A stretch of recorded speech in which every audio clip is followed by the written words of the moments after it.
Witam serdecznie. 5 grudzień 2024 rok. Dzisiaj będziemy rozmawiać, dalszy ciąg właściwie wczorajszej mojej nieskończonej i dosyć interesującej wypowiedzi, która mnie troszeczkę irytowała, dlatego że coś się działo, ale to wszystko wytworzyło się zupełnie w dziwny sposób. I dzisiaj to, co zatytułowałem reguły dzisiaj. A dlaczego reguły? Bo chciałem, a nie mogłem odnaleźć tej książki. To właśnie jest ta książka, oczywiście wydania pana Piotrowskiego.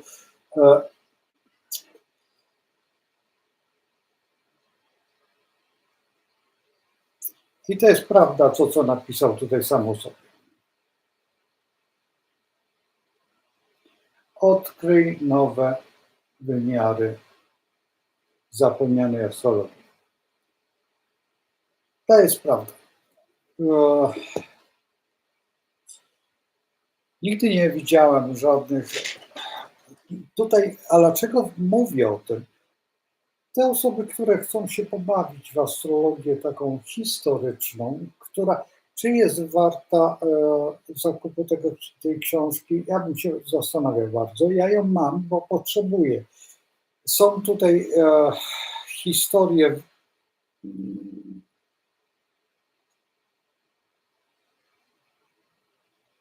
horoskop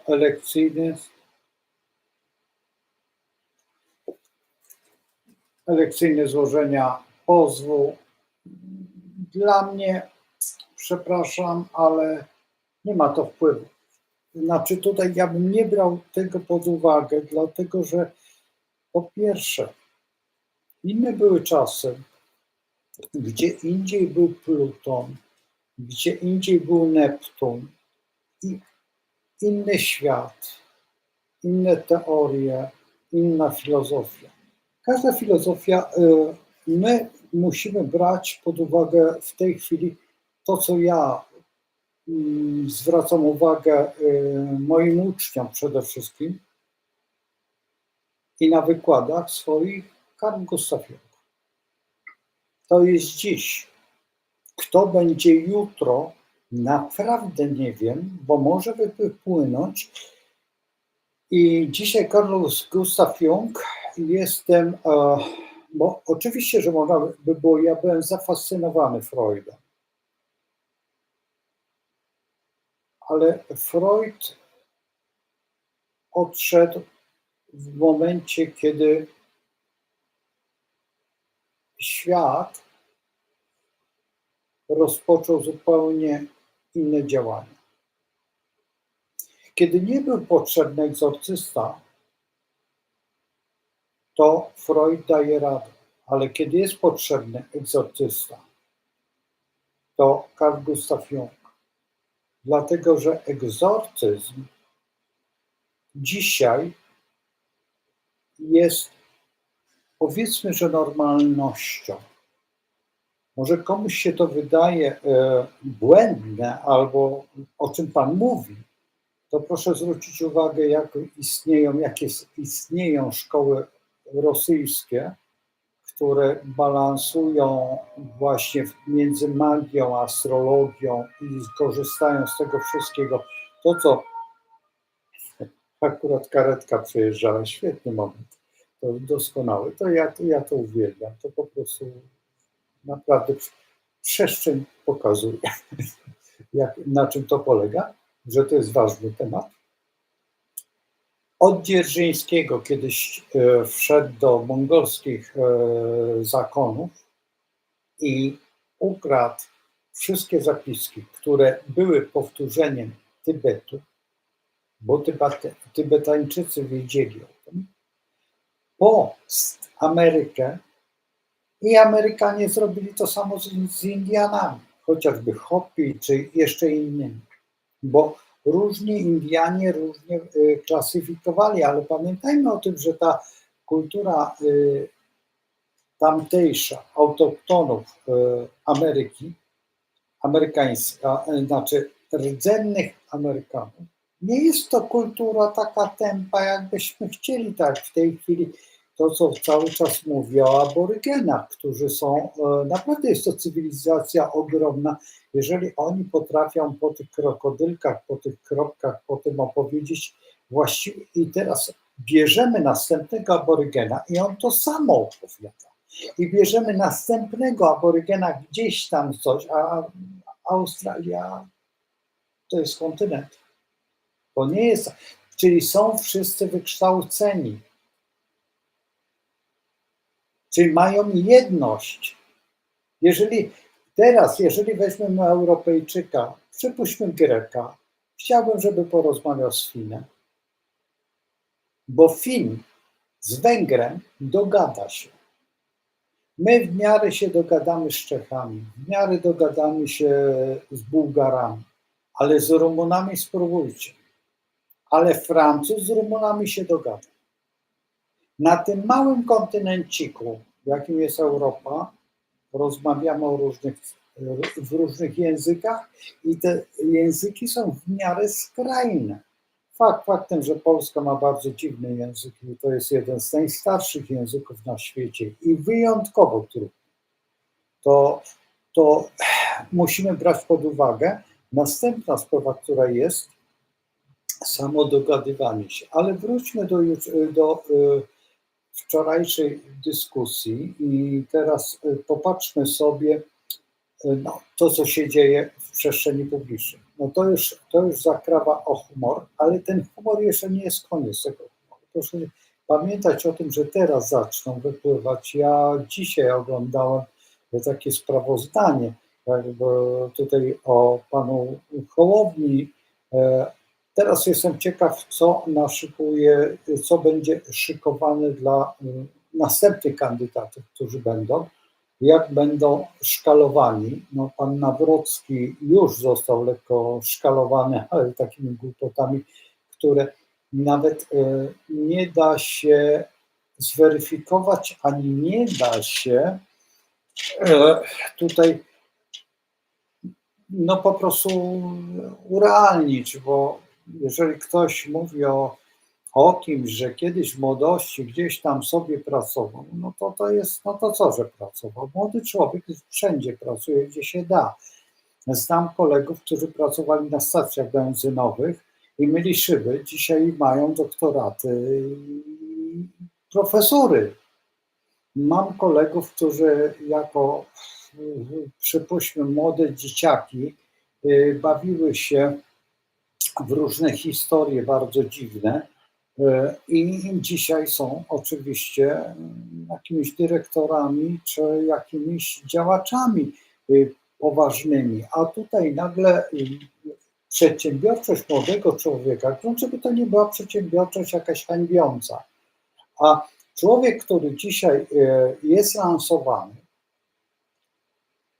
ja o nim będę opowiadał razem przecież z Tadeuszem. Czekam na Tadeusza odpowiedź, a Tadeusz w tej chwili jest naprawdę, ma bardzo dużo pracy i nie mogę, a mamy czas. Mamy czas, bo wystarczy te kilka dni, zresztą kiedy będzie gorąco, wtedy będzie bardzo ciekawie, ale chyba pierwszą rozmowę z Tadeuszem poprowadza pan Trzaskowskim, o którym już żeśmy rozmawiali. Potem następnie weźmiemy kogoś na warsztat, może pana Mencela, chyba tak się nazywa, bo przepraszam, jak zmieniam nazwiska, ja jestem fantastyczny do zmiany nazwisk. Czasami aż moi koledzy się śmieją. Ostatnio byłem, gdzie prawie pospadali wszyscy ze stołków, bo powiedziałem, że nie byłem w dekatlonie, tylko w bekatlonie. I powiedziałem, słuchajcie, byłem w jakimś bekatlonie i wszyscy wiedzieli, o co chodzi. Nie wiem dlaczego, ale bardzo często zmieniam nazwiska i wiedzą, o co, to jest najciekawsze, że wiedzą, o co chodzi. I czasami nawet zapisują sobie te nazwiska osoby, znaczy te moje nazwy albo jakieś takie dziwne, ale orientują się. Dlaczego? Dlatego, że możliwe to jest, że ja wiem, o co chodzi. Chodzi o to, że ja jestem plastykiem. I ja nie za bardzo interesuję się kolorem, a raczej barwą. I wolę barwnie jak kolorowo.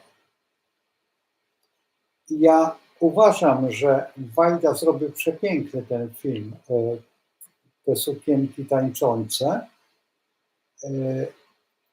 na weselu, ale inne filmy nie były już tak kolorowe. Był plastykiem i w tym momencie, kiedy tworzy jakiekolwiek, no ale cóż zrobić, no, człowiek o troszeczkę dziwnym charakterze i jak ktoś mi mówi, że to jest jeden z największych reżyserów, to zaraz pytam się, a co sądzisz o Janie Kolskim i co powiesz o tym reżyserze, bo dla mnie to jest większy talent. No większy talent, tylko mniejszy budżet. I proste. I większe, a chociażby teraz ostatnio to, co zdobył Kieślowski, znowuż te 3 kolory, które są wyjątkowo trudnym filmem interpretacji, bo to są 3 filmy, ale potraktowane jako jeden i znowuż otrzymuje nagrodę. Polska i znowuż otrzymujemy po tylu latach, zobaczcie, czyli kinematografia nasza jest dopiero wtedy wielka, kiedy wychodzi poza ramy Polski. Czy w Polsce można tylko zrobić, no co tu ukrywać, jedynym reżyserem, który był wielki, to jest Bareja, bo on jest cały czas aktualny i cały czas tutaj no mało powiedziane, że aktualny, to on jest. Jest i w całym swoim wydaniu. I właściwie bardzo dobrze, że pana Nawrockiego wybrała tutaj organizacja PiS, tylko zobaczymy, jak to pociągnie się, ale czasami by się przydało tak zwana piąchopiryna niektórym, żeby uciszyć, żeby uspokoić, żeby znał respekt, bo teraz, co bym chciał dzisiaj zrobić? Chciałbym zrobić coś, co właściwie, ja wiem, czy zmrozi nas, nie zmrozi, ale taką rzetelną relację pomiędzy 2 kosmogramami. Na pewno ci, którzy oglądają często, to prędko się zorientują, który to jest ten pierwszy kosmogram, czyli ten środkowy, a ten na zewnątrz będzie im sprawiał pewien kłopot. No i dobrze, że będzie sprawiał kłopot, ale zaraz wszystko wyjaśnię, bo chodzi o taką sprawę, która jest najbardziej interesująca mnie osobiście, bo omawiamy, a nie mamy podstaw. Trzeba mieć podstawy i teraz tak. Wiemy wszyscy, że rozmawiamy o Polsce, ale w gruncie rzeczy, jak byliśmy uzależnieni od, no przypuśćmy Moskwy, no to każdy pierwszy sekretarz maszerował na piechotę do Moskwy. Oczywiście trwało to mniej więcej około 2 godzin, tam jakiś samolot lądował lub nie lądował. Czasami niektórzy w Jesiące, znaczy w skrzynce wracali z gruźlicą płuc. Pamiętacie tego pierwszego? No zrobiono mu, dostał tak zwany zaszczyt, tak? Szczypawkę, powiedzmy. Niektórzy dostawali tak zwanego paraliżu albo ciemnych okularów, żeby tam mogli sobie robić tam inne. Zresztą wcale się nie dziwię. Usta z takim obleśnym karpiem, to raczej nie wiem, chłop z chłopem, to już wtedy było modne. Straszny. Akurat obraz mi przyszedł na myśl taki, wiecie, no szkoda, że nie robię filmu, bo bym mógł wstawić te zdjęcia między, to by wam troszeczkę, no nie wiem jak jecie teraz, to pewnie się zapluli monitor albo tam laptopa, nie wiem przy czym siedzicie, czy przy telefonie, telefon by wam wpadł do jakiejś zupy, którą chlipiecie. Nieważne, zostawmy. Później był taki okres, od którego się nie możemy oderwać. To jest ten unijny tak zwany. I ten unijny jest takim etapem, no niezbyt miłym, dlatego że tak, w gruncie rzeczy najważniejszą rzecz, jesteśmy Europejczykami, to jednymi z najstarszych w Europie, jak nie najstarszymi. No bo właściwie Włochy są najstarsze, tak? A właściwie Rzym jest najstarszy jako państwo. Tutaj, jeżeli patrzymy pod względem takim, chociaż właściwie moglibyśmy się zastanawiać, czy na przykład nie jeszcze tam, jakbyśmy tak poszukali, to na pewno byśmy znaleźli chociażby Szwajcarów, którzy są, no tam są niby 3 nacje tych Szwajcarów, ale no można by znaleźć chyba starsze państwo, no zaraz, Hiszpania i Lascaux to ma, Lascaux ta jaskinia ma 40 000 lat, mniej więcej około 40 000 lat, to no chyba by byli oni, wygrali ten plebiscyt Koridy, tak? No albo Kreta na przykład, czy tam jeszcze, na pewno ktoś by wygrał z nami, ale w tej nowożytnej od zero, czyli od narodzenia Chrystusa, jesteśmy jednym ze starszych państw z jednością naprawdę, no Francja, ja wiem, czy Francja, no Francja też jest stara, to jest fakt, ale mamy tylko my bierzemy od 966, a to trzeba brać od tych pierwszych władców, jeszcze tych Lachów czy Lechitów, jak chcemy, tych naprawdę. A mam tą książeczkę, kiedyś tutaj już pokazywałem, nie jestem przygotowany w tej chwili, ale no właśnie tak jest.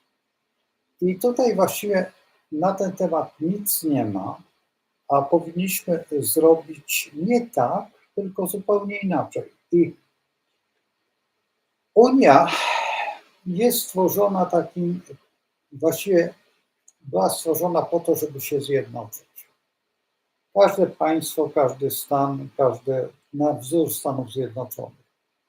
Ale przerodziło się to pod wpływem pani Merkel na początku, a potem którą pani Merkel potraktowała troszeczkę, no bo się szwendała taka pani i wsadzono ją do parlamentu, a ta pani wykorzystała wszystkie możliwe znajomości, przede wszystkim swojego męża, no i cały aparat propagandy, który zrobiła i zrobiła z siebie no taką troszeczkę, można by było powiedzieć, że korporacyjną kapłanką. To, co korporacja powie, tak ona zrobi. I korporacja tam jakaś tam medyczna sobie zarobiła niezłe pieniążki, ona zresztą to podpisała bardzo ładnie i zrobiła, no i ci wszyscy, którzy byli ulegli, to korporacyjnie zrobili. No ale w tej chwili właśnie stała się najgorsza rzecz, jaka można było, co było nie do rozpoznania dla niedouczonych osób, bo to są osoby, które posiadają mniej więcej wykształcenie typu pana, no co tu ukrywać, właśnie tej szkoły, którą tak chciał bardzo ukończyć pan Hołownia. I właściwie bierzmy pod uwagę, że większość tych szkół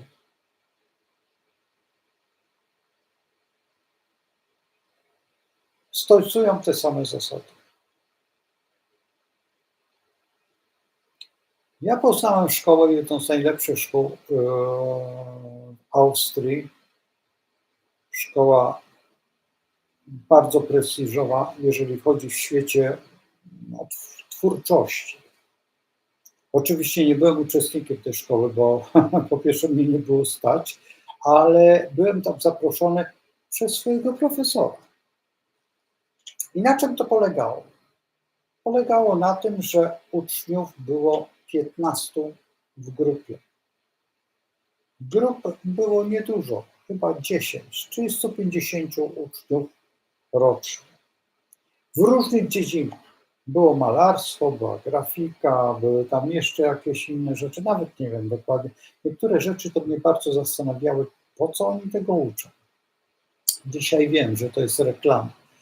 I na przykład to robienie opakowań. Na przykład to jest opakowanie.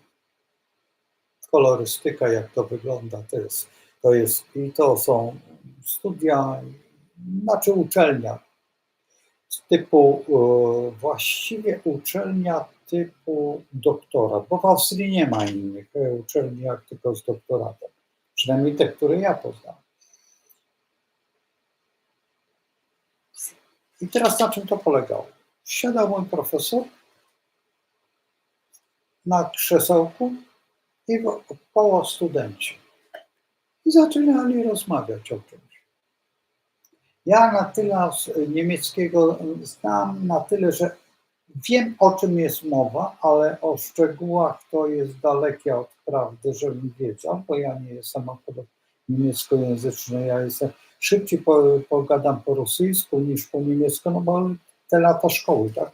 A w dodatku nigdy w szkole nie miałem niemieckiego. Niemieckiego się uczyłem po prostu raz, że mój ojciec mówił świetnie po niemiecku, dwa, że byłem w tym środowisku tak zwanym niemieckim, gdzie mój ojciec rozmawia po niemiecku i mniej więcej wiedziałem, o czym on mówi, a w dodatku mówił, słuchaj, to jest łacina, po prostu niemiecki to jest łacina, jak chcesz, będziesz się uczył łaciny, to ci się przyda niemiecki, bo angielski też jest łaciński. Ale dobrze, zostawmy. I na czym polegała ta wielkość tej szkoły? Na tym, że poznano mojego pana profesora. Że wszyscy byli na ty, że wszyscy byli zaangażowani w jakąś rozmowę. On opowiadał o swoich dziełach. Akurat tłumaczył między mną a nim zaszła taka, bo on zapytał się o pewne rzeczy mnie i ja zacząłem z punktu mojego poznania pana profesora i rozmowy o jego sztuce i on to tłumaczył po niemiecku. Oni zadawali mnie pytania, profesor tłumaczył i to wszystko stawało się atmosferą. Teraz co było skutkiem? To, że 2 lata później szedłem ulicą i nagle podleciał do mnie młody człowiek, ja go w ogóle nie poznałem i on podpowiedział, że zaprasza mnie na swoją wystawę. No po niemiecku zrozumiałem, że mnie zaprasza na wystawę, że chodź, pójdziemy, bo profesora nie ma, ale ty jesteś jego starszym uczniem. Tak wyglądało starszym uczniem. On zresztą mówił takim, chyba znał czeski i tutaj tym czeskim tak troszeczkę, bo on chciał się podlizać, ale potem jak się okazało, to w tej grupie był człowiek, który mówił po polsku. Nawet nieźle, ale on to była taka człowiek, no bo to był chłopak, który albo miał matkę Polkę, albo miał ojca Polaka. To nie był polski czysty, ale przynajmniej ja rozumiałem, o co chodzi. No i zaproszono mnie na tę wystawę jako wielką postać, bo przypuściłem uczeń pana profesora. No i co z tego, że uczeń pana profesora? Ja akurat nie aż taki wielki, niezaangażowany w ten typ działania w sztuce, no ale jednak skutek był. I teraz popatrzcie sobie, te szkoły polegają na tym, że poznajecie kogoś, znacie się, już się znacie. Więc jeżeli jest taka szkoła w Oxford, czy w Cambridge, czy gdzieś tam w Stanach, czy polega na tym, żebyście się poznali, zaprzyjaźnili i mniej więcej wtłoczono wam pewien sposób myślenia, pewien sposób zaangażowania. I to są tego typu szkoły. Więc nie chodząc, tylko kupując dyplom, ktoś, nie wiem kto to wpadł na pomysł kupowania dyplomów, nie będąc na tych zajęciach, nie uczymy się jakby koncentracji myśli. A myśli są różne. Ja ostatnio oglądam tutaj na YouTubie Amerykanina, o którym mówiłem Wam ostatnio. Ja będę musiał chyba wpisywać linki pod te filmy, jak już wyprodukuję, które tam oglądam albo przed. Chociaż nie wiem, jak to robić, bo zupełnie dobrze, że tytuł potrafię wpisać, że to jest przerażające. Potem dopiero dokładam tekst do tej mojej wypowiedzi, dlatego że nie potrafię tego zrobić wcześniej. Jeszcze nie dorosłem do tego. No, muszą przyjechać chłopaki i zacząć to robić. Nie jestem alfą i omegą, a wtedy tylko nie mam czasu na to. Siadam tutaj, ledwo zdążam usiąść tutaj. I teraz, jeżeli jesteśmy na takich wykładach i przypuśćmy, ta szkoła niech trwa, no, nie mówię o studiach, ale niech trwa tylko rok. I przez ten rok mamy zajęć, przypuśćmy, 4 godziny dziennie. Wiecie, naprawdę się poznajemy. Naprawdę przechodzimy. I teraz jesteśmy w grupie 15-osobowej. Przypuśćmy, potem się spotykamy w tych grupach z następną grupą.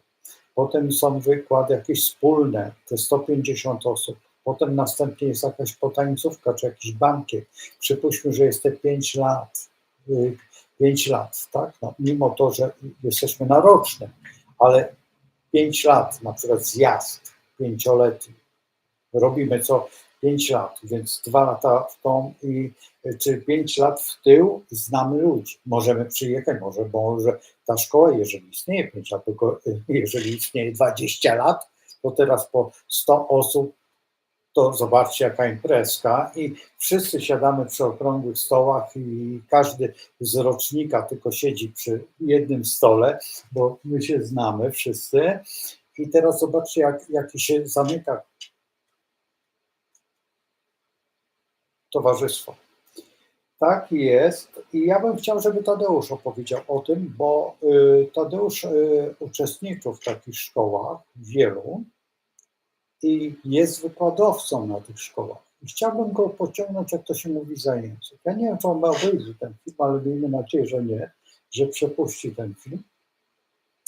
I tutaj porozmawiać z innymi. Więc szkoła nie jest tyle do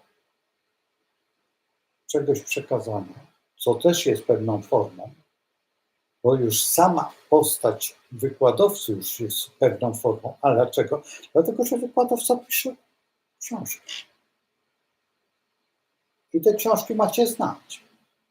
Nie interesuje nikogo. Jak nie znasz tej książki, to wypadł z tego wykładu. Kiedy poznasz, wiesz, że będziesz miał z panem Piotrem Piotrowskim wykład. Więc te książki powinieneś znać. Jeżeli znasz te książki, to powinieneś mu zadać pytania kosy. Tutaj, na ten temat tej kosy, sam autor się już tutaj podłożył, że jest tylko historykiem. No więc ja, jeżeli jestem w założeniu aktywnym, czyli działającym astrologiem, to chcę coś się dowiedzieć o technologii, tak? Astrologii, jak działa, jak to. A tutaj nagle wyciągnięte są benefiki, melefiki. I tak czytam tę książkę, przepraszam, ale nigdy na zajęciach profesora Weresa nie słyszałem o benefikach i melefikach, chyba że wyśmiewczo. Bo to jest astrologia starsza niż średniowieczna. Ale wtedy można było sobie pozwolić na taką astrologię, bo przypuśćmy bawiono się w kilka planet. Kiedy Mikołaj Kopernik pisze o obrotach sfer niebieskich, to przeczytajcie na samym początku. Ja akurat nie mam o obrotach sfer niebieskich, nie wiem dlaczego, dziwię się, bo zawsze marzyłem o tym wydaniu książkowym, a jakoś nie mam. I to jest dla mnie szokujące, że ja nie mam o Mikołaja Kopernika, mimo że mam ten ogromny tom Mikołaja Kopernika. Gdzie on jest? Żeby nie być... Oj, chyba wam nie pokażę, bo to dobrze schowałem. Jest. Jest. Pokażę. To jest chyba najgrubszą książką, jaka istnieje w moich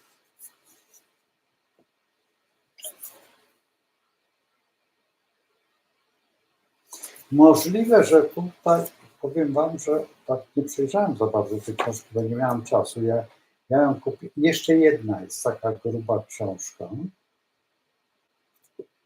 No i to jest, no brzydko nie myśleć o Koperniku, tak? I będąc Polakiem, chociaż gdyby przyjechali tutaj koledzy z nadrenii, to bym miał z nimi kłopot, bo by oni twierdzili, że to Kopernik jest Niemcem. Faktem ta jego żona była Niemcem. To jest fakt, ale sam Mikołaj Kopernik na pewno nie był Niemcem. Tak. Daleki od tego, dlatego że tak uczył w polskich szkołach, mówił po polsku. I to, że mieszkał na terenach Prus, to nie znaczy Prusów, to nie znaczy, że to były niepolskie tereny. Przecież w naszym herbarzu mamy herby Prus 1, Prus 2, Prus 3. To co one robią w tej nazwie? Z tym zawołaniem. To są niemieckie herby czy nasze polskie? Nie ma Litwa 1, Litwa 2, Litwa 3. A Prus 1, Prus 2, Prus 3 jest. No więc proszę mi wytłumaczyć, na jakiej podstawie to jest.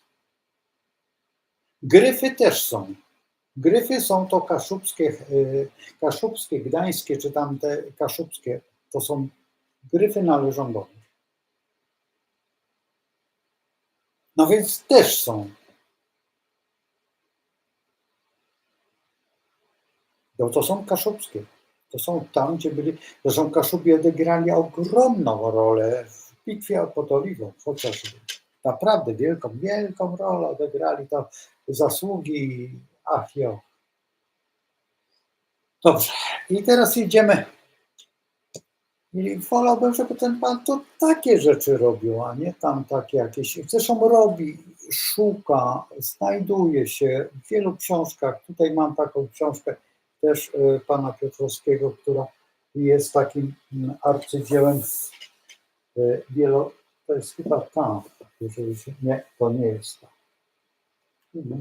Która to była książka, ale jest tam naprawdę też nie ta. Nie, no szkoda czasu. Oj, chyba ta. Tak. To jest ta książka, która jest no, podciągnięta.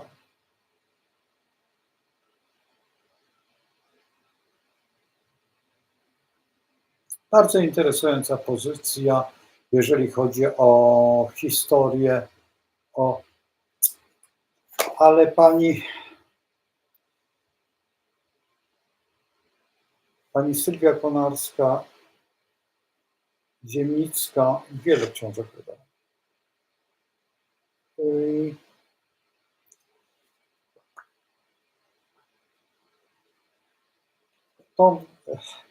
Te wszystkie, ale pani profesor, książki warto mieć. I to zaznaczam. Kiedy indziej sobie omówimy wszystkie książki tutaj z tej tutaj tego, właściwie tak odtąd, nie, to nie są, ale odtąd aż prawie do końca to są większość książki pisane przez w założeniu czy naukowców, wykładowców i nie astrologów. Znaczy, dobrze, piszącym o astro.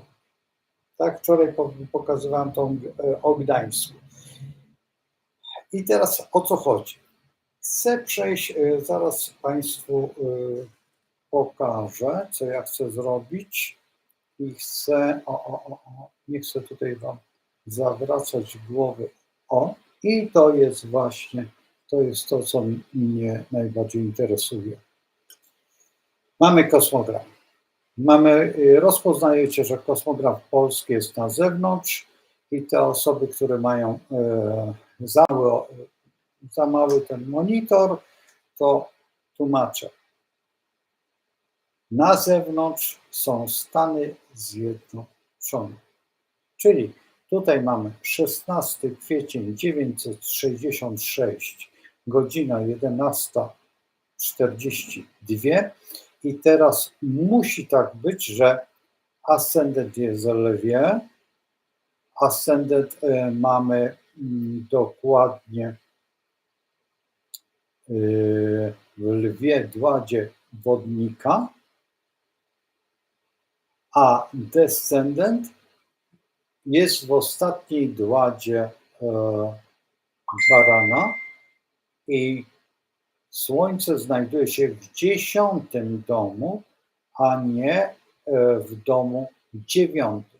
Kiedy będziecie dyskutować ze starymi astrologami, będą oni się kłócić o 9. Zgadza się, tak jest, ale w pewnym momencie po działaniach Józefa Piłsudskiego i wjazdu do Warszawy i bitw niektórych, łącznie z pod Grunwaldem, okazało się, że jednak jesteśmy w 10. domu, bo coś znaczymy. I jesteśmy tacy troszeczkę napaleńcami, a nie jakimiś ofiarami 9. domu i filozofii całej. Także tutaj w tym wypadku radzę przesunąć, bo bardzo często się te osoby, które dawniej uczyły się jednak gdzie indziej. I zaznaczam, żeby nie było niedopowiedzeń, bo jak wychodzę gdzieś tam i są ci starzy astrolodzy, to tak się panie Ryszardzie, słoneczko troszeczkę nie w tą stronę. Nie, dobrze, wszystko jest. I dopiero muszę im tłumaczyć, a bardzo często ja zawsze mam na tych większych wykładach, w tej chwili już nie, bo znaczy biorę ze swoich grup, ale są asystenci.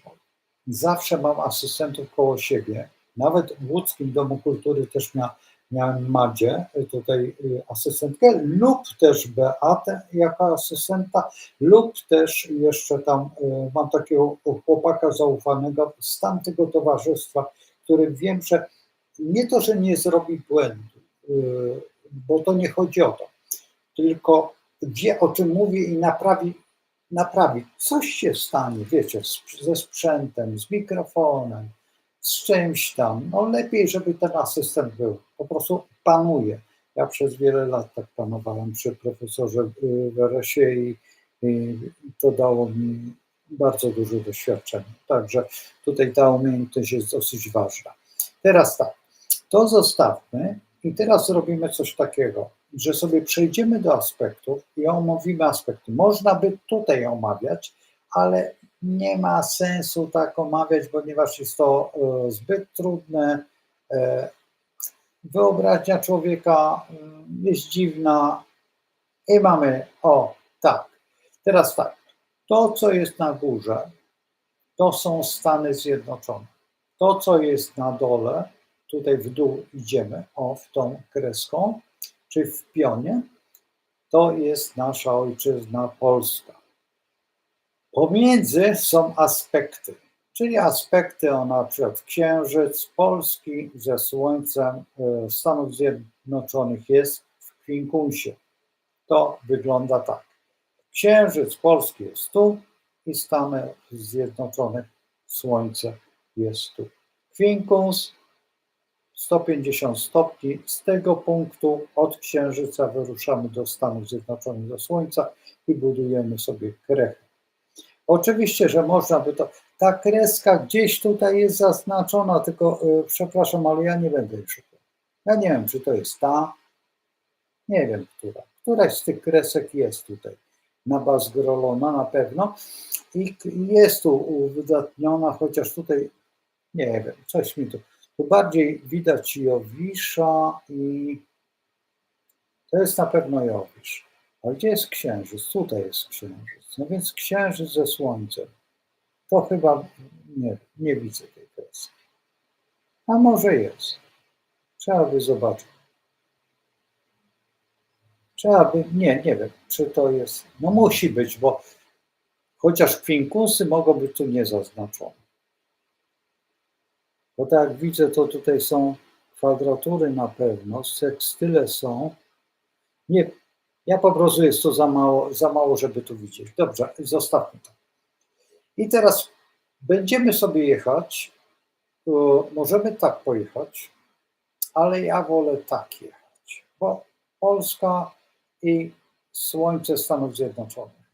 Polska, a słońce, księżyc, po kolei będziemy takie, chociaż w tą stronę też by można było pojechać i też by było dobrze, ale nie chcę denerwować, więc jedziemy w tą stronę. Mamy Stany Zjednoczone jako słońce, mamy w raku i oczywiście księżyc jest w wodniku.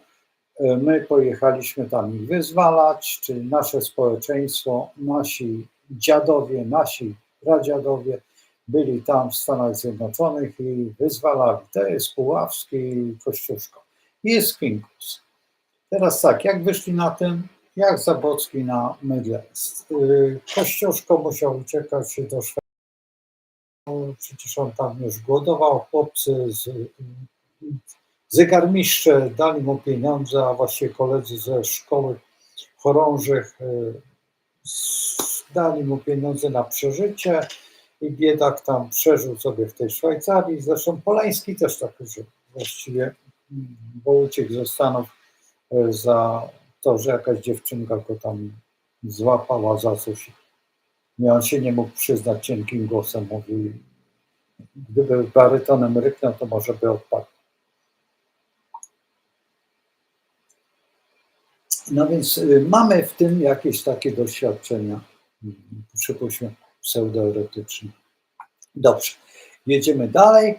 No i oczywiście mamy koniunkcję Słońca z Marsem. No co mogliśmy tam nie robić, jak Polak jest buńczuczny i waleczny, no to walczyliśmy.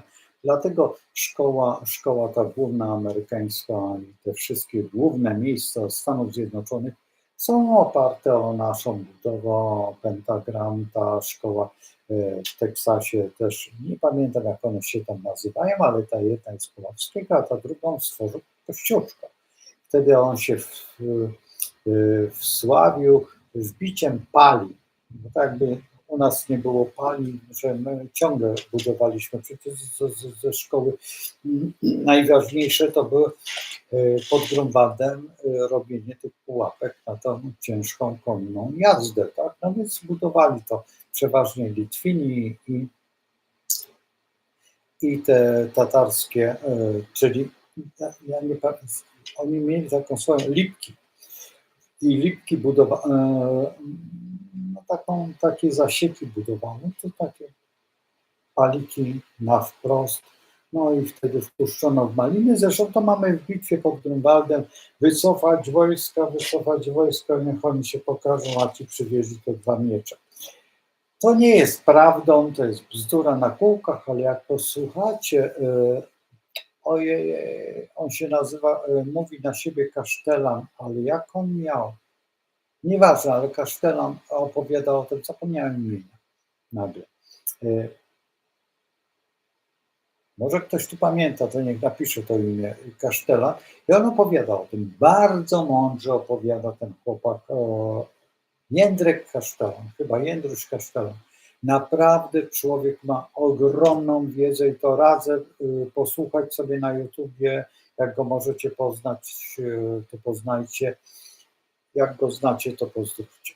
Bo naprawdę robi dobrą robotę o średniowieczu. Naprawdę uwielbiam takie osoby, które nie kłamią, tylko mówią prawdę. Jak wyglądała ta bitwa pod Grunwaldem, to wszystko nieważne, ale tutaj mamy koniunkcję, to jest bardzo ważne, że mamy tą koniunkcję, co prawda 4-stopniową, ale żeśmy przelali krew w budowie tych Stanów Zjednoczonych i to ostro. I pamiętajmy o tym, że Amerykanie tak nas mają, za bohaterów.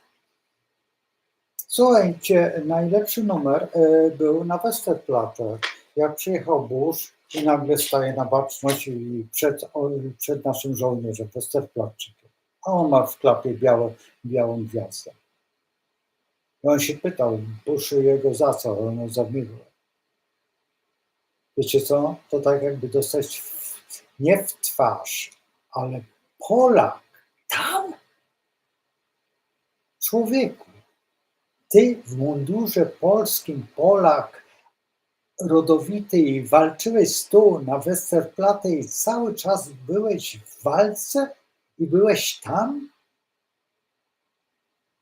Bush po prostu oszalał. Tak, dlatego że on był lotnikiem, właśnie tam brał udział, to była jego wojna. On widział swojego kumpla. I wiecie, że myśmy tego nie wykorzystali?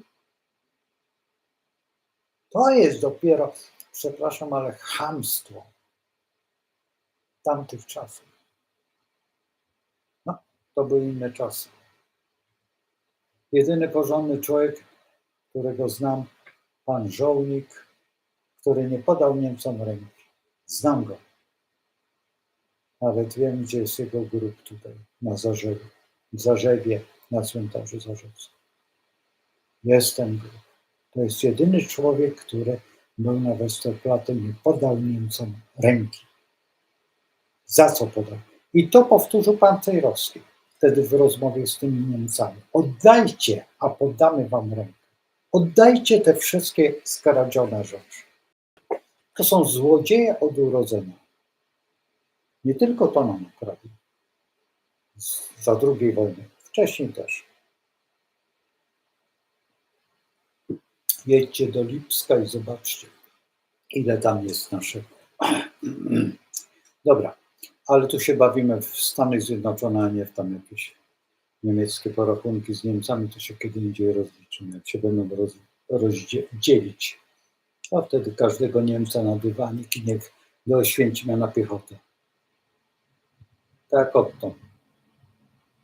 Tylko ci powinni na pewno, ale ten dywanik zrobimy taki, wiecie, z takiej słomy ostrej, rżysko i po tym rżysku, a jak latem, szklanka wody co ileś kilometrów, tak żeby im wybić z głowy do końca życia. Spokojnie. Damy radę. Młodzież jest przygotowana, bo chcą się słuchać. Młodzież naprawdę chce słuchać. Dobra, jedziemy dalej. Pach. I mamy kwadraturę z uranem. Gdyby była koalicja, było makabrycznie. Gdyby była opozycja, by było makabrycznie. Gdyby był trygon, ojej. Ale jest kwadratura. Nie jest to dobry aspekt, ale zawsze go lepiej mieć, jak go nie mieć. Jest to taki, wiecie, uran jest niespodziewajką. Słońce, ego. No i to jest to. I tutaj to samo mamy tutaj, więc obietnice, baletnice, tutaj to wszystko. Nie za bardzo może, oni mogą, ale my nie za bardzo. Nie, to nie jest dobry układ. I ten tutaj Pluton, teraz zobaczcie, na co mogą liczyć tutaj mamy Księżyc. Czyli Amerykanie jak nas traktują. Zobaczcie. Jeszcze Saturn. Mają, w ogóle nie wiedzą, kim my jesteśmy. Nie wiemy, nie wiedzą. Zupełnie. A dlaczego? No przecież wiemy o tym, że to jest zlepek iluś tam narodów i w tamtych czasach, nawet jeżeli robiliśmy cokolwiek,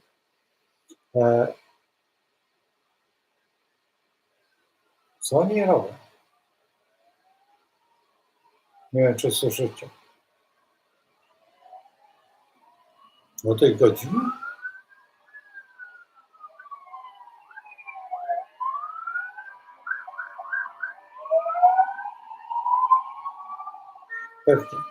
Pewnie jadą na Warszawę. Nie wiem, może jutro coś tam, albo coś tam się dzieje, nie wiem, nie śledzę tego. I teraz popatrzcie sobie, to nie jest dobrze. To jest bardzo niedobry układ, dlatego że Amerykanie, co tu,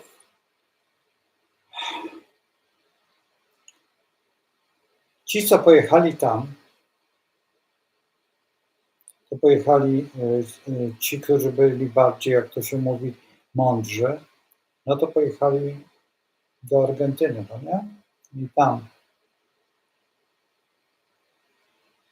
książę Radziwiłł, rodziny, z Radziwiłłem i ci, którzy byli blisko Napoleona, ponieważ ich wysłano do Meksyku, a oni pojechali w tamtą stronę. Zresztą Teksas i Kalifornia to był Meksyk. To nie były Stany Zjednoczone wówczas, to był Meksyk i tam Puławski tam walczył, po tamtej stronie. Tutaj po tej stronie walczył Kościuszko, oczywiście, że tak, ale to były walki zupełnie gdzie indziej. I teraz trzeba brać pod uwagę, a Polacy, gdzie albo przede wszystkim to byli biedni chłopi, nazwijmy to tak, no bo ja właśnie nie lubię tego słowa chłop, bo chłop to się do czego innego odnosi. A to nie zawsze można powiedzieć, że rzemieślnicy też byli. Ludzie bardzo biedni wyjeżdżali do kraju nadziei. I też, co tu ukrywać, no tożsamość ich jako naród, no mamy dzisiaj skorzystał z tego prezydenta, z tej umiejętności. No i pan Tarczyński tutaj pogonił tych Polaków do jakiegoś ruchu patriotycznego, ponieważ my staliśmy po drugiej stronie, tak Kennedy, tak rodzina Radziwiłł, byliśmy po tamtej stronie. No jednak przez wiele pokoleń i nauczyliśmy się, że jesteśmy po tamtej stronie. Dla nas nie było tak, że tutaj trzeba było być po drugiej stronie. Także nigdy nie Polacy jednak są zjednoczeni w pewnym sensie, dlatego że my nie lubimy zmian.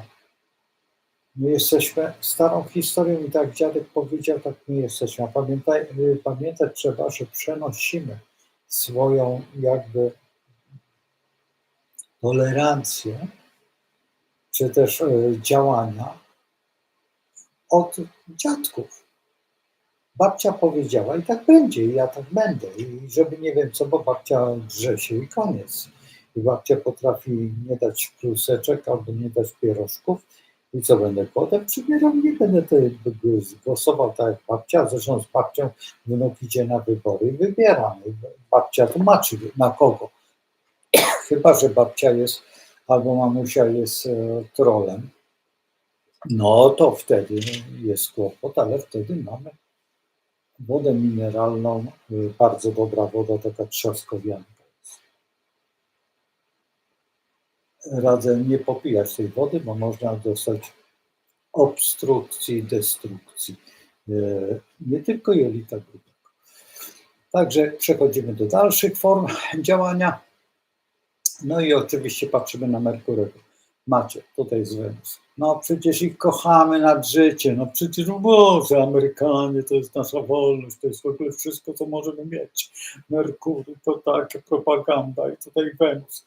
Pieniądze, pieniądze, pieniądze, kto to nie przyjdzie z Ameryki, to tylko pieniądze. Dawaj wujek. Mój ojciec był zaledwie 3 miesiące, a już cała rodzina się leciała. Słuchajcie, ten wujek, który był lotnikiem, miał prawo wchodzenia, strefa celna go nie interesowała, dlatego że po prostu był dyrektorem handlu zagranicznego w Gdyni, tylko wszyscy celnicy znali, mógł sobie chodzić. Mógł ojca wejść za strefę celną i nie, po co? No, po co ma to? A te cholerniki wlazły, ta rodzina. Polecieli. I byli zaskoczeni, że mój ojciec po 4 miesiącach pobytu w Stanach Zjednoczonych nie był bogaty. Pojechał tam, właściwie to pojechał po to, żeby nauczyć się pewnej techniki dentystycznej. Czyli jak technicznej, po prostu jak dokładnie chodziło inny sposób protetyki. Amerykanie mieli inne, bo my mieliśmy, dokładnie europejska, nie ma europejskiej, rosyjska właściwie metoda, to były, wiecie, te sceny, korony złote. Ale to nie chodzi o to, tylko szkieletowe protezy, które się odlewało się na ogół ze złota i z takiego bardzo dobrego złota. A Amerykanie robili to troszeczkę inaczej. Robili na tak zwanych szynach i te szyny jeszcze nie istniały w Polsce. To była troszeczkę inna metoda. Mój ojciec pojechał się tam kształcić dokładnie w tej metodzie. Tutaj jakby, no przypuśćmy tak, żeby tutaj na stomatologii nauczyć tego typu działania. Dlaczego? Dlatego, że niektórzy są uczuleni i nie mogą nosić niektórych, mało że tych protez, które były, przeważnie to były akrylowe i tam, nie pamiętam jak one się nas, bo były dwa rodzaje tych takie przezroczyste, które mniej uczulały i te czerwone, takie różowe, które bardzo uczulały, a oprócz tego jeszcze był ten metal Wipla, który, te srebrne korony, co tam niektórzy jeszcze do tej pory mają, który był troszeczkę niebezpieczny. Jeżeli ktoś miał jakiś implant, tak, i większość implantów to były platynowce, na przykład nie mógł nosić tego. Tak jak ktoś miał ze złota wszystkie korony, nie mógł innych nosić. Nie mógł tych srebrnych nosić, ponieważ w buzi budował się w ślinie, były jony się mieszały i był taki posmak metalu słodkawy i to było bardzo niebezpieczne dla zdrowia. To nie przez rtęć, tylko właśnie poprzez mieszanie dwóch różnych metali. Tak, w tej chwili, jeżeli masz rozrusznik, to musisz mieć, ale to nie ze względu na rozrusznik, ze względu na metal, jaki jest stworzony, to tworzywo, które trzeba mieć to samo tworzywo. Dlatego też wymyślono tutaj na Akademii Łódzkiej, na Politechnice ceramiczne kości, czyli nie metalowe, ceramiczne to jest wielkim odkryciem, że zrobiono to na wydziale ceramicznym. Zresztą ten wydział ceramiczny w Łodzi to jest fantastyczny wydział. Sobie nawet nie wyobrażacie, tutaj nawet robiono odlewy do Challengera, do tego w kosmos. I tu robiono naprawdę wielkie próby, naprawdę tutaj niesamowite rzeczy się robią. Znaczy wypieki te ceramiczne, to jest wspaniała rzecz, to nawet silniki się robi ceramiczne, naprawdę jest tego mnóstwo rzeczy, ale w medycynie to jest obłęd, jeżeli można, dlaczego? Dlatego, że jeżeli budujemy tą kość, taką, no przypuśćmy taką strukturę, ona jest przezroczysta, no w pewnym momencie staje się kością, ponieważ organizm po prostu buduje sobie kość. To jest obłęd. To jest naprawdę rewelacyjny pomysł i gratuluję. Tutaj Politechnika Łódzka zrobiła poprzez pana profesora Mola młodszego. Naprawdę, ponieważ studiował, jest inżynierem, także ma stopień inżyniera i on wprowadził to łącznie z chłopakami z Politechniki naprawdę wielkie rzeczy. I to tutaj, no co tu ukrywać. Dobrze, jedziemy dalej. I mamy tutaj, popatrzcie sobie tutaj na tego Merkurego, ale popatrzmy sobie na Wenus Stanów Zjednoczonych i Słońce. Zobaczcie, jak my fantastycznie kochamy. I teraz jest ta Wenus, Merkury, kwadratura. Teraz by trzeba było zastanowić się, co to jest. Wenus jest dziewczynką, Merkury jest chłopcem. Kiedyś się tam spotkali w mitologii.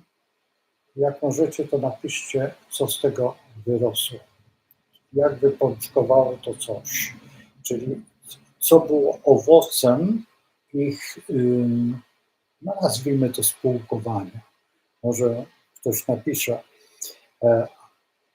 przypomnijcie sobie, to będzie dobry egzamin dla Was.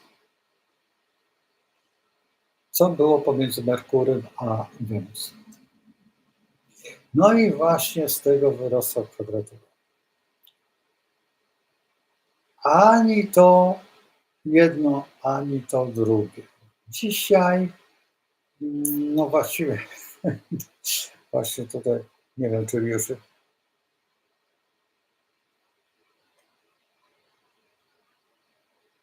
Nikt nie pisze, no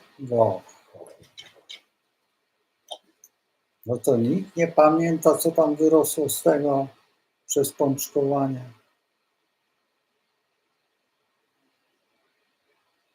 Najpierw jest zapłodnienie, potem jest pączkowanie.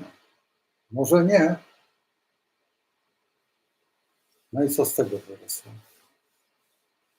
Pamiętacie, jak miała na imię? Już podpowiadam.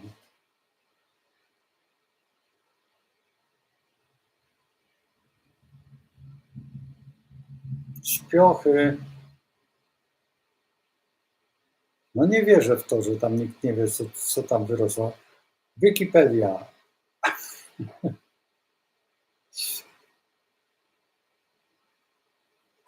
Hej, co jest?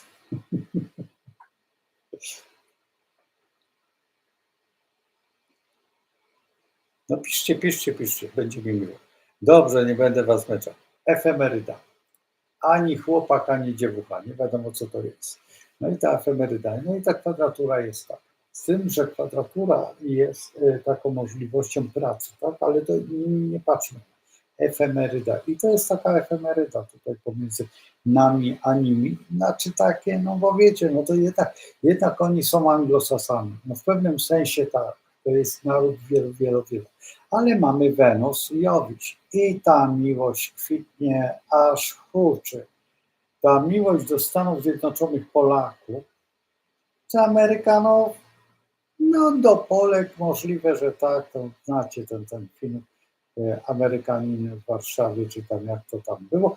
No i mamy Wenus, Saturn, no więc nie za bardzo możemy na nich liczyć i bardzo całujmy ich gdzieś tam w tym momencie. Ale Mars, teraz amerykański Mars, zobaczcie, ma z Wenus i to półsekstę. Szczerze mówiąc, o tym aspekcie nie za bardzo bym chciał. No i dziękuję, hermafrodyta. No właśnie, chodzi o to, że takie to nie wiadomo o co chodzi.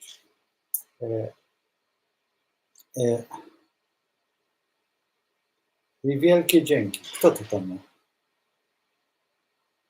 Dziękuję pani Marta. Bardzo mi miło, że ktoś wreszcie historię zna, mitologię. Dobrze. I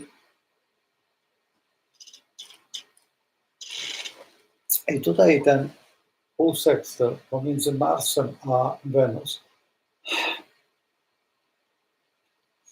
Wiecie, to jest Mars amerykański, no i Wenus taka, to jest tylko 30 stopni. To jest naturalne. Tylko natura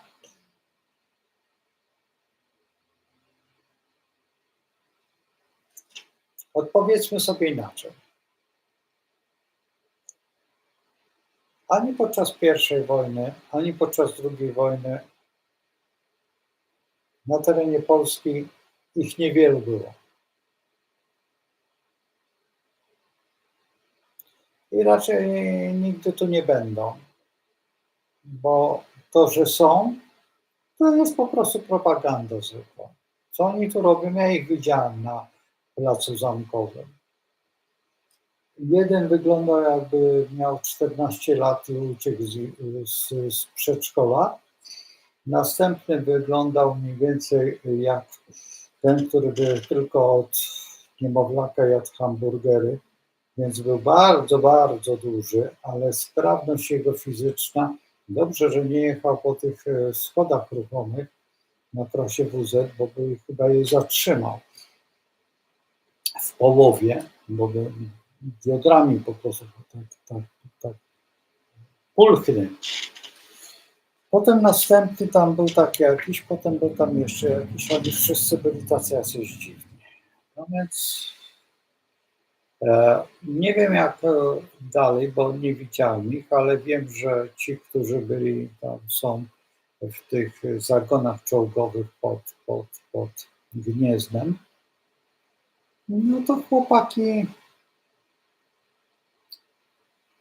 my mamy takich zaciętych chłopaków, nazywamy ich scyzorykami, A to były takie scyzoryki amerykańskie. Zbyt, jak to się mówi, no chłopaki od Wyrony albo tak. No więc to jest chyba to. I tam nie czarujmy się, że tam jest cokolwiek. Dobrze, jedziemy dalej. I teraz patrzcie, nic. To nie patrzę tutaj, bo jedziemy sobie tylko do Plutona, tutaj nie ma sensu. Teraz mamy Jowisza. No Jowisz, kwadratura Merkury. No jakby nie było, ta kwadratura Jowisz, no to jest wiele. I teraz co to jest Jowisz? To jest Senat, to są uczelnie. Wiecie, ile Polaków tam uczą? Tyle, wiecie, no przecież macie tego pana, który tam doniósł na pana Tarczyńskiego. Potem macie tego, i to w randze, przypuśćmy, profesora. Tam nie ma problemu być profesorem. Tam tylko się wchodzi na uczelnię, posiedzi i tam zrobi, jest uczelniany profesor. Nic nie ma wspólnego z profesorem. Nie, to jest coś takiego jak u nas w tych zasadniczych szkołach byli ci majstrowie, tak? No to oni mieli tytuł, przypuśćmy, gdyby to nie był majster, to by był nauczyciel, to by był profesor. Na przykład jeżeli to jest akademia techniczna i tam ci wszyscy, którzy pracują dłużej jak ileś lat, nie pamiętam czy 5 lat, czy 6 lat i wykładają jakiś przedmiot, otrzymują tytuł profesora. Zresztą dużo jest. W Stanach Zjednoczonych ci ten tytuł profesora to musi być naprawdę. Ja nie pamiętam, jak się w Stanach Zjednoczonych, u nas się to nazywa profesor belwederski. To jest dopiero profesor. Tak, to jest po prostu taki sobie profesorek. Tego jest od groma. Także tutaj on naprawdę, to był taki moment za czasów tego przełomu, kiedy już komuniści, jak to się mówi, zwijali manele, to oni wysyłali swoje dzieci. I te dzieci tam są, no przypuśćmy, jakimiś tam wykładowcami, bo to nic więcej nie umie, a wykładowcom zawsze jest łatwo, bo to wiecie, no jednak trzeba przyznać, że WUM jako Uniwersytet Marksizmu i Leninizmu bardzo dobrze kształcił. Naprawdę w gadaniu oni byli bardzo rozgadani. Przecież głównym wykładowcą tam był Rakowski.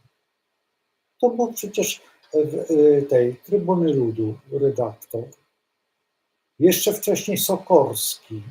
Następny, to go nazywano złote prącie, tak?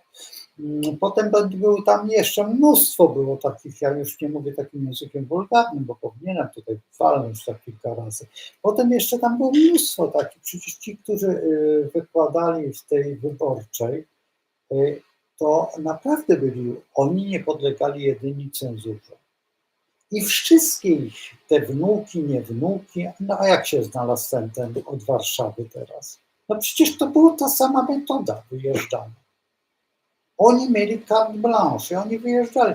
Dlaczego ich Amerykanie przyjmowali? Przede wszystkim dlatego, numer jeden, Amerykanie przyjmowali dlatego, że Amerykanie uważali, że lepiej ich przyjąć i jakby nauczyć czegoś tej kultury amerykańskiej. No lekka kpina wyszła, odwrotnie. Przecież słuchajcie, córka Stalina była tam. Przecież ona zmarła w forcie marynarki wojennej gdzieś na Florydzie. Nie pamiętam w jakim mieście. Przypamiętajcie o tym, że oni wszyscy zwiali. A gdzie Trocki zwiał? Do Meksyku. No ale to gdzie Meksyk był wtedy? No? Sprawdźcie, gdzie go zabili. No. I to nie jest prawda, Rosjanie zawsze tam byli, zresztą, słuchajcie, numer jeden takim punktem przekaźnikowym to jest Szwecja. Oni sobie przez Szwecję tam przejeżdżają, a w Szwecji jak widzą Rosjanina, to ręce rozkładają, pokazują, że proszę bardzo. Oni sobie tam tędy przejeżdżają, co nie muszą tędy. Tak, taka jest prawda. Jak chcecie, to jedźcie na granicę szwedzko-rosyjską, to zobaczycie, ile rowerów jest.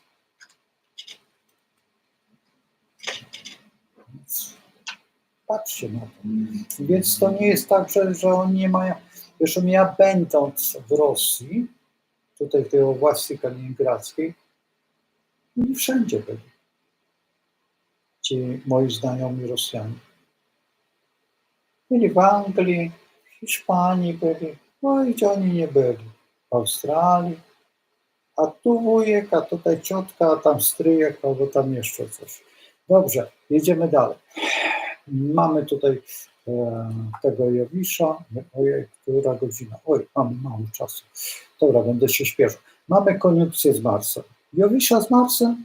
No więc macie drenaż normalnie całej, powiedzmy, inteligencji, można by było tak nazwać. Mamy trygon z Jowisza z Jowisza. No i co? Teraz rozumiecie, a skąd by się im wzięła ta Dolina Krzemowa? Przecież to większość Polaków.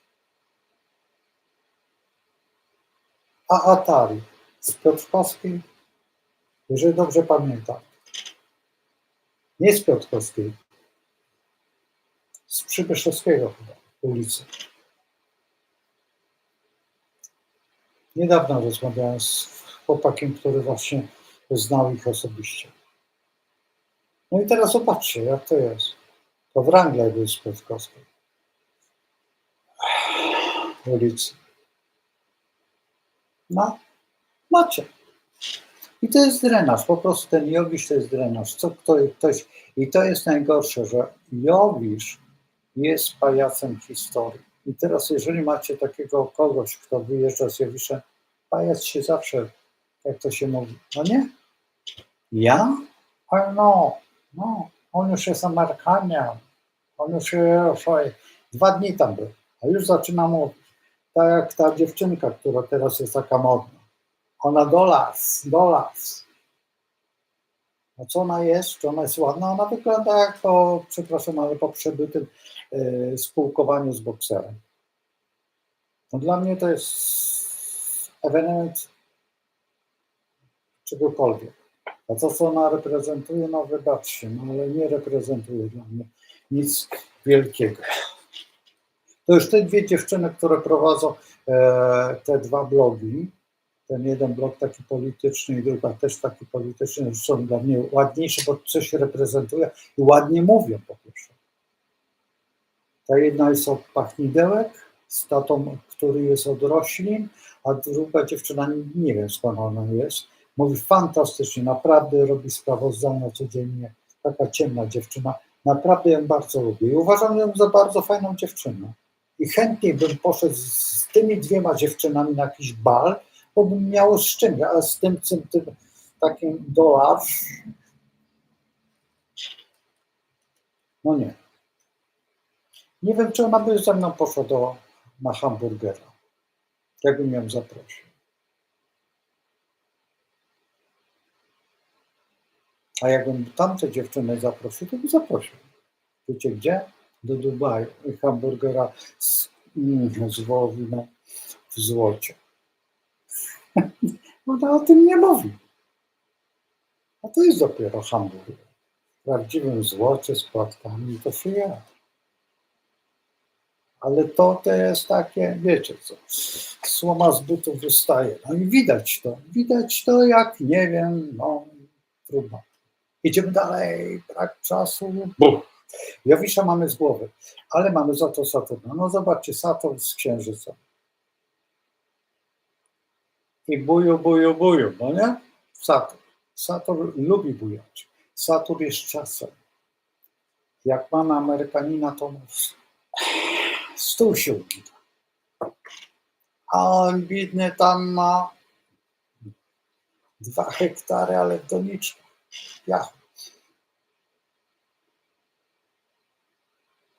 Tam trzeba się dorobić, tam trzeba być kimś. Oczywiście, że tam dolar jest dolarem i za każdym razem można zdobyć $2, potem 1000, a potem 2 miliony, a potem co? To jest jedyny kraj, gdzie na świecie można zdobyć w każdym momencie swojego życia pieniądze i zupełnie nie zorientować się, że można. Ktoś wymyśli taką szklankę i ta szklanka zrobi furorę, albo ją potłucze dokładnie ją gdzieś tam w internecie i potem otworzy sklep i ta szklanka będzie kupowana w milionach sztuk i stanie się milionerem z dnia na dzień.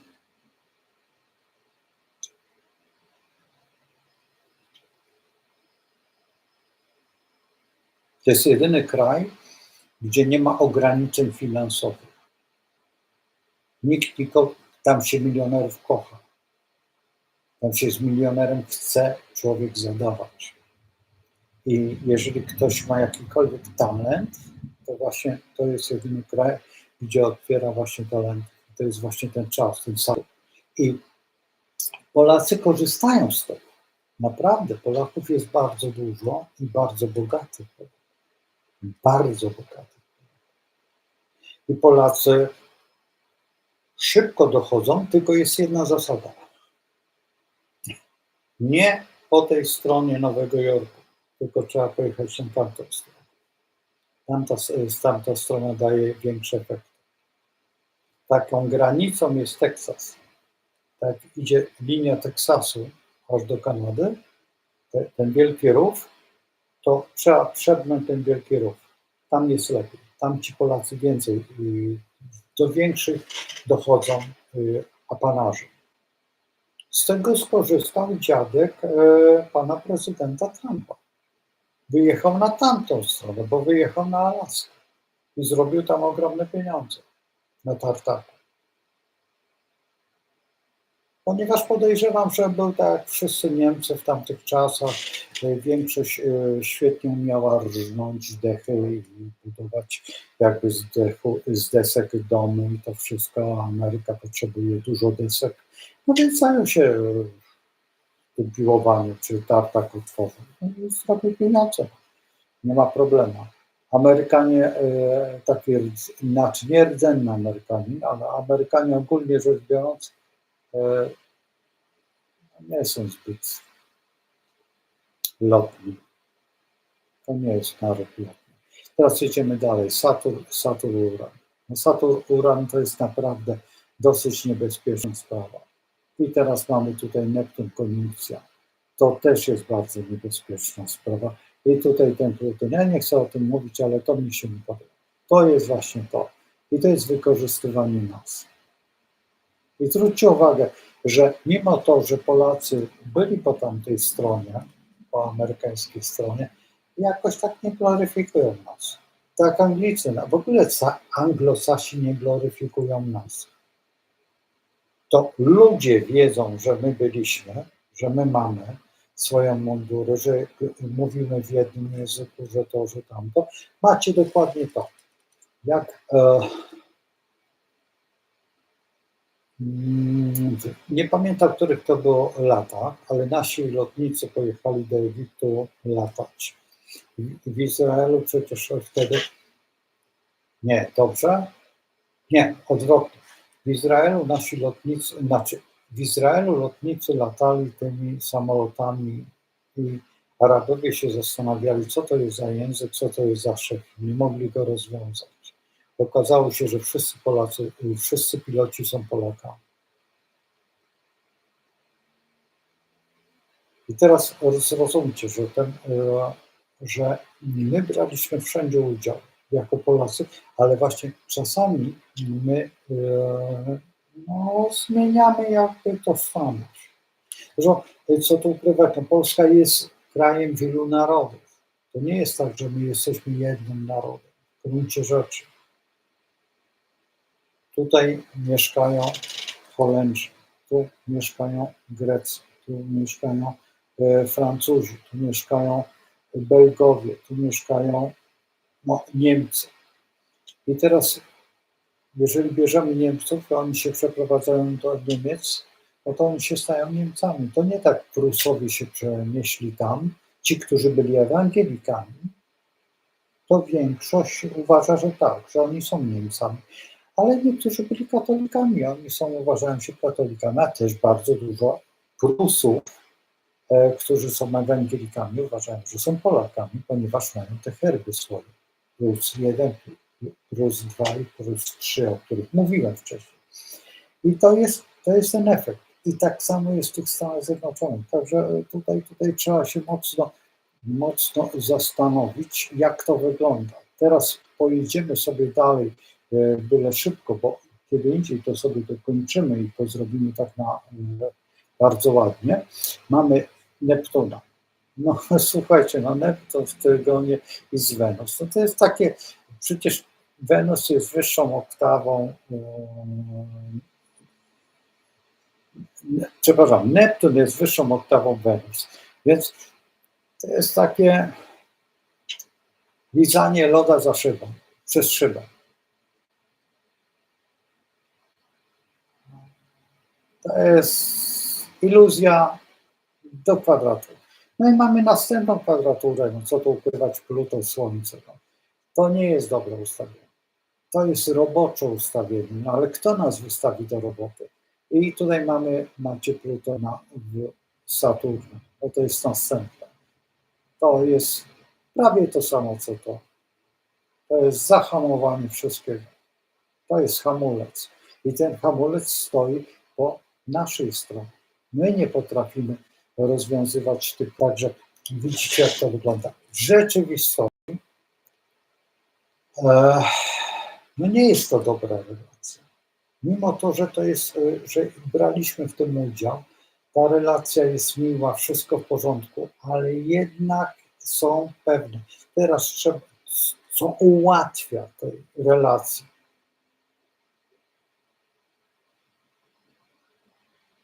Ludzie, czy kosmogram, czy mamy kosmogram pana Trumpa i pana jakiegoś tam Xa i one muszą współgrać.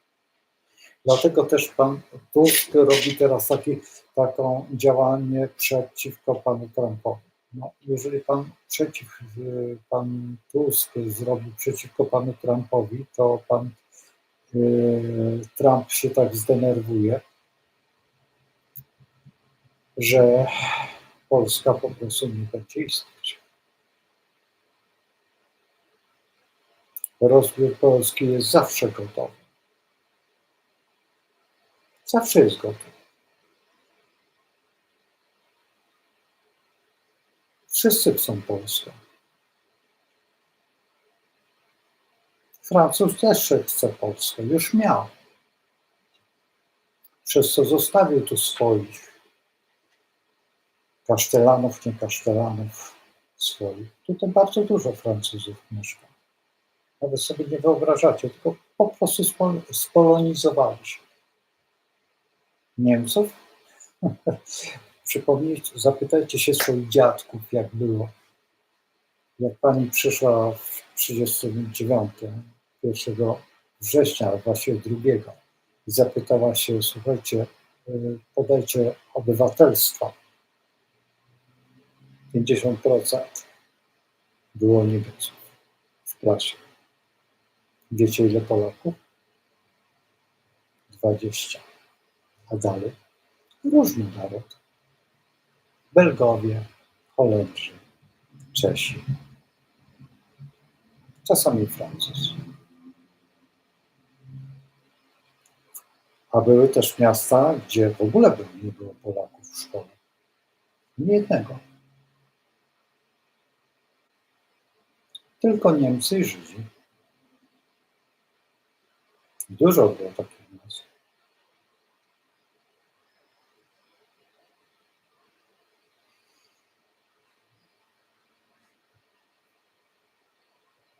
A dzisiaj co? W parlamencie jakim cudem mają ludzie podwójne obywatelstwa? W parlamencie naszym polskim? Przecież powinni się rzec.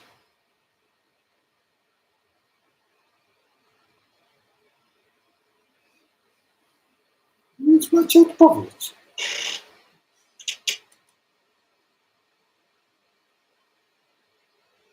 To taki wstęp przed zabawą tam zrobiłem szkolenie, przepraszam za takie szkolenie, nie zupełnie idealne, bo to jest tylko takie astrologiczne sobie spojrzenie, takie proste.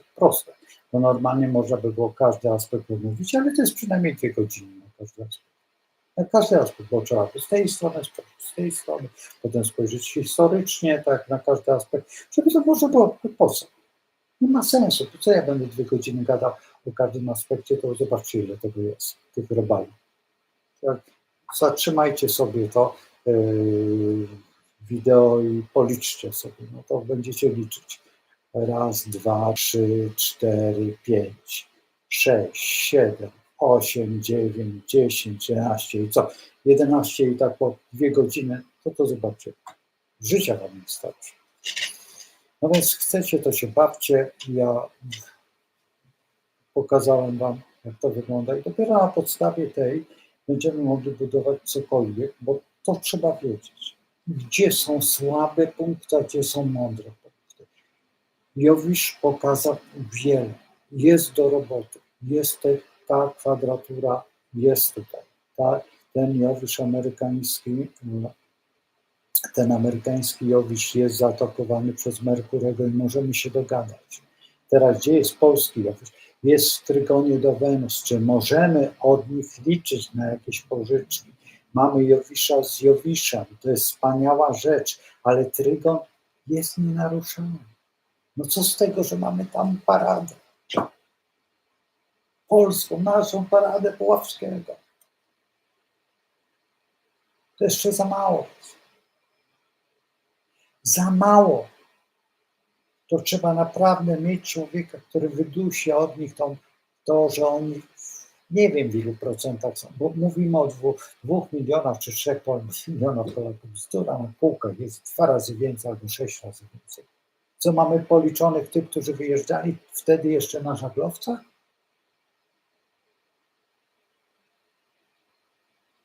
No. Przypomnijcie sobie, to my pamiętamy tylko Batorego, jak płynął i Stefcia Batorego. No to mój ojciec pamiętał Batorego.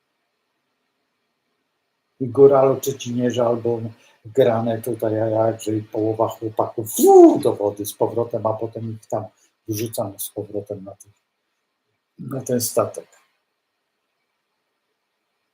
Słuchajcie, naprawdę jesteśmy w bardzo ciekawym momencie, ale nie róbmy błędów.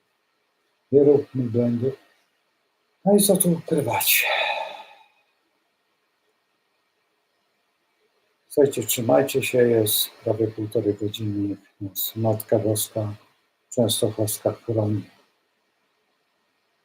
Bo potop szwedzki przeżyliśmy. I do tej pory to była najgorsza historia w historii naszego narodu. Do tej pory nie potrafili i nie oddali nam nic.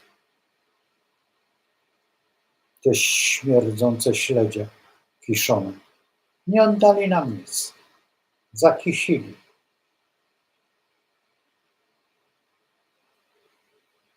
Od potopu, tylko nas okradają. No więc nie dajmy się okraść w tej chwili, naprawdę, nie dajmy się okraść.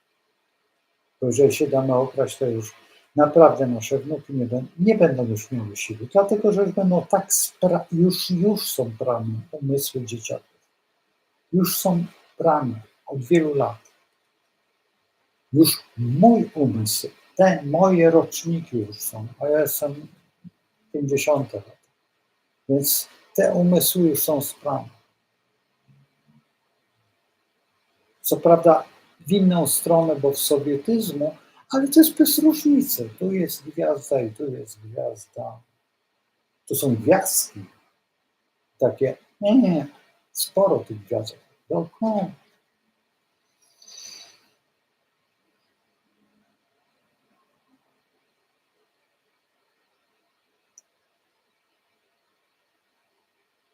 Trzymajcie się z Bogiem. Cóż mogę powiedzieć? A zegar tyka. Dobranoc.